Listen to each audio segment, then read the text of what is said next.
আমাদের এখানে কিতাব বিভাগ যেটা, এটা চতুর্থ শ্রেণী থেকে উপর দিকে আমরা শুরু করছি, চতুর্থ, পঞ্চম, ষষ্ঠ। এখন প্রাথমিকভাবে আমরা এই তিনটা ক্লাস রাখছি। যদি এরপরেও যদি কেউ যদি আরো উপরের দিকে আসে, আমরা ধারাবাহিকভাবে করবো, সমস্যা নেই। এরপরে একটা বিষয় আছে শর্ট কোর্স। শর্ট কোর্সের সিস্টেমটা হচ্ছে যে আপনার দেখা যায় যে অনেকে স্কুল কলেজে পড়ে, পরবর্তীতে মন চাইলে দিনে কিছু শিক্ষা অর্জন করবে, কিন্তু লাগাতার 7-8 বছর তার দ্বারা পড়া সম্ভব না। বয়স হয়ে গেছে, আগে স্কুল কলেজে ছিল, তাদের দ্বারা তাদের জন্য শর্ট কোর্সের ব্যবস্থা আছে। শর্ট কোর্সে তাদের জন্য 2-3 বছরে তাদেরকে একটা ধারণা দেওয়া হয়, পুরাটা অর্জন করা তো সম্ভব না, মোটামুটি দিনের একটা ধারণা দেওয়া হয়। এরপরে একটা আছে মুতাফাররিকা।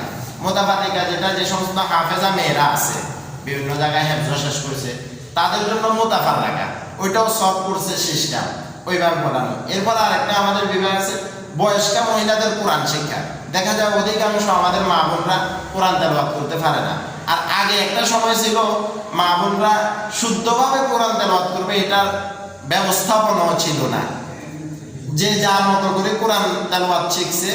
এখন বর্তমানে যে শুদ্ধ তেলাওয়াত আমরা আল্লাহর রহমতে করি বা আমাদের ছাত্ররা করেন, বিভিন্ন মাদ্রাসা করেন, এটা আগেকার অনেক মুরব্বীও জানে না, মা বোনরাও জানে না, কারণ ওই পদ্ধতিতে পড়ানো হয় না, যারা যেমন মুক্ত হয়ে পড়ছে। কিন্তু এই জন্য আমাদের একটা বিভাগ আছে বয়স্কা মহিলাদের কোরআন শিক্ষা। তাদেরকে আমরা এখানে মহিলাদের মাধ্যমে হোক, মহিলাদের মাধ্যমে আমরা তাদেরকে একেবারে শুদ্ধ কোরআন শিক্ষা দেওয়ার চেষ্টা করব। এই জন্য আশপাশের মা বোন যারা আছে, আমরা তারা আসলে কিভাবে হবে ওইটা পরবর্তীতে ইনশাআল্লাহ জানানো হবে। আরেকটা বিভাগ হচ্ছে নাজারা বিভাগ। যদি কেউ 3য় শ্রেণী থেকে পড়ি, সে যদি বলে যে আমি হাফেজা হব, তার মা বাবা চিন্তা ফিকির হচ্ছে হাফেজা হবে। যেমন হাফেজ হওয়ার সুসংবাদ কেমন, হাদিসের মাঝেও আছে, কোরআনের মাঝেও আছে। কাল কিয়ামতে একজন হাফেজকে 6,666 টাকা একটা ভবন দেওয়া হবে। দেওয়ার পর তার মা বাবার ফায়দাটা কেমন, হাদিসের মাঝে আছে যে ওই মা এবং বাবাকে কাল কিয়ামতে আল্লাহ তাআলার পক্ষ থেকে 2টা নূরের টুপি পরিধান করানো হবে, এমন উজ্জ্বল পরিধান করানো হবে যে সূর্য এবং চন্দ্রের আলো এখানে আর থাকবে না। এই টুপি 2টা এমন আলোকিত হবে। তো সমাজের যারা বড় বড় ব্যক্তি ছিল বা দুনিয়াবী ব্যক্তি ছিল, তারা বলবে যে অমুক তো আমার বাড়িতে কাজ করতো, হাদিসের মাঝে এভাবে আছে যে অমুক তো আমার চাকর ছিল বা অমুক তো এই পর্যায়ে ছিল, এখন আজকে আখিরাতে তার এত দাম কেন? তখন বলা হবে যে তার একটা হাফেজ ছেলে ছিল, তাকে হাফেজ বানাইছে, আজকে এই জন্য আখিরাতে তার এই পরিমাণ দাম। এই জন্য আমরা চেষ্টা করবো যাদের ছেলে মেয়েরা আল্লাহর রহমতে হাফেজ, আলেম, মুফতি, মুহাদ্দিস হয়েছে, এদের কপাল অনেক ভালো। আর আমরা যারা পারি নেই, যদি সম্ভব হয় ছেলে মেয়েকে এগুলা শিক্ষা দেওয়ার চেষ্টা করবো। যদি ছেলে মেয়েও এখন এমন অবস্থান নাই, তাহলে আমরা আত্মীয় স্বজন যারা আছে, নাতি নতিন বা আত্মীয় স্বজন যারা আছে, আমরা সর্বাত্মক চেষ্টা করব তাদেরকে এই শিক্ষাগুলা দেওয়ার। তাহলে আমাদের বিভাগগুলোর কথা একটু বললাম, আলোচনা করলাম। এরপর বিষয়টা হচ্ছে আমরা এখন আমাদের ভর্তির কার্যক্রম চলতেছে 1 তারিখ থেকে। এই জন্য বলছে যে যদি মাদ্রাসার কোনো কিছুর প্রয়োজন হয়, জরুরত হয়, তাহলে দোয়ার মাধ্যমে শুরু করে, আল্লাহ তাআলা সবকিছু ব্যবস্থা করে দিবেন। এই জন্য আমরা সর্বপ্রথম এলাকার মুরব্বীদেরকে দিয়ে শুরু করছি।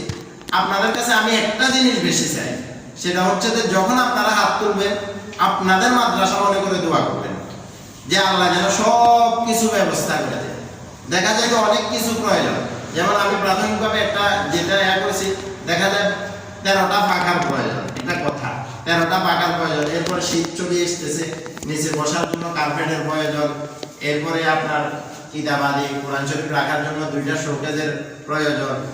এরপরে যেমন পোসারিং এর কাজে একটা হিসাব করেছি যে ভাই 50,000 টাকার মতো খরচ হবে, সামান্য কিছু বলছি, এগুলা প্রায় 20,000 টাকা খরচ হয়েছে, আর অনেক কিছু বাকি আছে। এরপরে এলানের ব্যাপার স্যাপার আছে, সব মিলিয়ে অনেক টাকা খরচ। আমাদের হয়তো সবার দ্বারা তো সবকিছু করা সম্ভব না। এই জন্য আপনারা খাস করে দোয়া করবেন আল্লাহ যেন সব কিছু ব্যবস্থা করে দেয়। কারণ দোয়া করলে আমার এতটুকু বিশ্বাস আছে, যেমন আমি 5 লক্ষ টাকার মতো মাদ্রাসার জন্য একটা বাজেট করছি, তো আল্লাহর রহমতে আমার কাছে কোনো ব্যক্তিগত জমা দেওয়ার কোনো টাকা নেই, টাকা থাকবে ওপর থেকে। মাদ্রাসায় খেদমত করছি, সেখানে পাইছি 12-15,000 টাকা। তো এগুলাকে আমি চলবো না, বউ বাচ্চা চলবো না, মা বাপ চলবো, একটা কথা। তো এগুলো তো এটাই শেষ। তো ব্যক্তিগতভাবে কোনো টাকা টুকা জমা নেই। আর আরব বুঝে দেখেন যে কোনো সময় আমার কাছে টাকা চায় না, মানে আম্মু কোনো সময় চাইলে আব্বু বলে দেখুন হাইবো করবে। তো এই জন্য আমাদের টাকা টুকু তেমন জমা নাই, বাড়িঘর যা আছে সব আব্বার করিয়া, জায়গা জমি যা আছে সব আব্বার, আমরা কিছু নেই।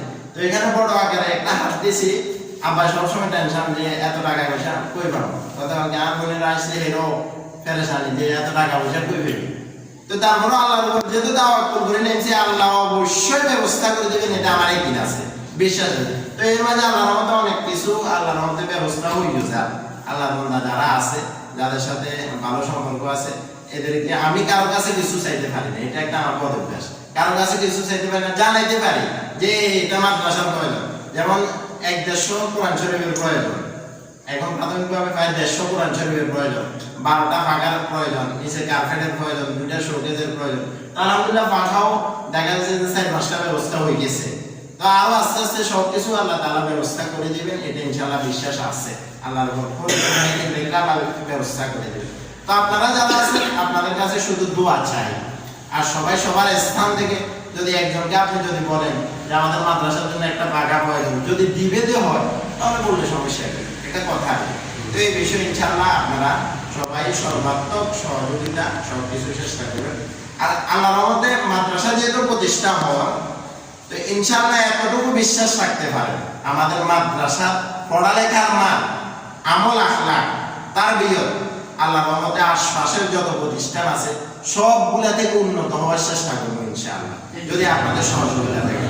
আর মাদ্রাসা কিন্তু এক জায়গাতে থাকলে দেখা যায় অনেক সময় অনেক সমস্যার সম্মুখীন হয়, বিভিন্ন ফিতনা ফাসাদ বা অনেক প্রকারের জায়গা হতেই পারে, এটা স্বাভাবিক হওয়াটা এক জায়গাতে থাকলে। এই জন্য আপনাদের কাছে যে জিনিসটা আহ্বান করবো, যদি কারো কাছে কিছু শুনছে মাদ্রাসার বিষয়, আমার বিষয় বা কোনো একজনের বিষয়, সর্বপ্রথম আমাকে জিজ্ঞাসা করবেন আপনাদের সন্তান হিসেবে, এটার অধিকার আপনাদের আছে যে এটা কি মাদ্রাসায় এমন সমস্যা হয়েছে কিনা। স্বাভাবিক হয়, অনেকে হয়তো ষড়যন্ত্রমূলক কোনো কথাবার্তা বলতে পারে, বিভিন্ন সমস্যা হতে পারে। এই জন্য সামনে ইসলামকে কিভাবে ইসলামকে শেষ করা যায়, এই জন্য ইহুদি খ্রিস্টানরা তো সব সময় এটার পিছনে লাগানো হয়ে আছে। এই জন্য আপনাদের সন্তান হিসাবে যদি কোনো পরামর্শ থাকে, পরামর্শ এটা নিজের মনে করে দিবেন, আমি এটা বহন করবো অবশ্যই ইনশাআল্লাহ, যদি মাদ্রাসার কল্যাণ হয়। যদি মাদ্রাসার কোনো বিষয় যে এটা এভাবে করলে ভালো হয়, এটা এভাবে না করলে ভালো হয়, আপনারা পরামর্শ দেবেন, এটা আপনাদের অধিকার, এটা আপনারা আমাকে বলবেন, ওই অনুযায়ী আপনাদের পরামর্শ যদি মাদ্রাসার উপকার হচ্ছে এটা আমি করব। এই যে বাড়াতে একটা মাদ্রাসা শুরু করেছি, যেমন এটা বিদ্যুৎ বিল সহ, পানি বিল সহ, মাদ্রাসার ভবন ভাড়া সহ প্রায় 15,000 টাকা প্রতি মাসে খরচ। এরপরে প্রাসঙ্গিক খরচ যেমন শিক্ষিকা খরচ, বিভিন্ন সব মিলে আমি একটা হিসাব করেছি যে প্রতি মাসে এখন প্রাথমিকভাবে প্রতি মাসে 50 থেকে 60,000 টাকা লাগবে। তো কোত্থেকে আসবে কি আসলে আমি কিছু জানি না, যেটা আপনাদেরকে বলতেছি, দোয়া করলে আল্লাহ তাআলা অবশ্যই ব্যবস্থা করে দিবেন ইনশাআল্লাহ।